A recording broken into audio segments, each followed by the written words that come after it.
बाबू कैसे हो मेरे सोना, बिन बात किए तुमसे मुझे आ रहा है रोना।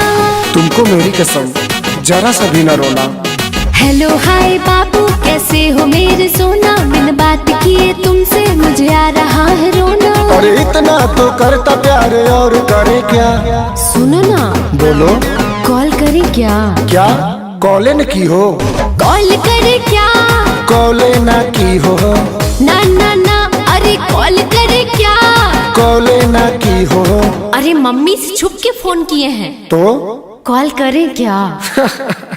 कॉले न की हो? तू तो बड़ा भोला है, कुछ नहीं समझता है, तुझको समझाने का रब जाने क्या रास्ता है। हाँ क्या बोली? कॉल करे क्या?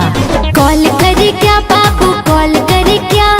कॉल करे क्या सोना, कॉल करे क्या?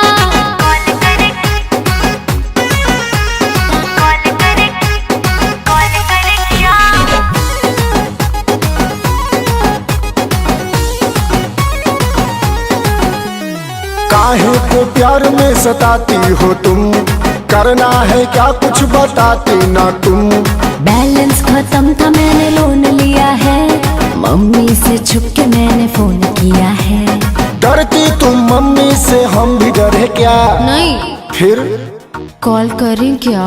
अरे कॉल करे क्या बाबू, कॉल करे क्या? कॉल करे क्या सोना, कॉल करे क्या? अरे कॉले न की हो? अगल बगल कोई है क्या? नहीं। बिजी तो नहीं हो? नहीं। फ्री हो ना? अरे फ्री है तभी तो उठाए हैं। तो बताते क्यों नहीं? क्या कॉल करे क्या? कॉल करे क्या? कॉले ना की हो?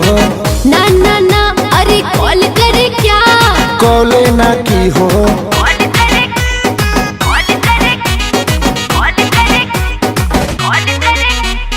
तेरी इन बातों से बोर हो गया, रात से लगे लगे भोर हो गया। खाली टाइम पास करते हो तुम, छोटी छोटी बातों पे लड़ते हो तुम। बोल मेरी जाने अब हम डूब मरे क्या? नहीं। फिर कॉल करे क्या? कॉल करे क्या बाबू, कॉल करे क्या?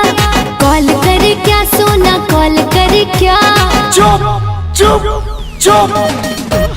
Breakup breakup breakup. गुस्साते क्यों हो? क्यों ना गुस्सा हूँ? ये क्या है? कॉल लिया ना, तब से कॉल करे क्या, कॉल करे क्या, कॉल करे क्या? अरे हम तो वीडियो कॉल का बात कर रहे थे।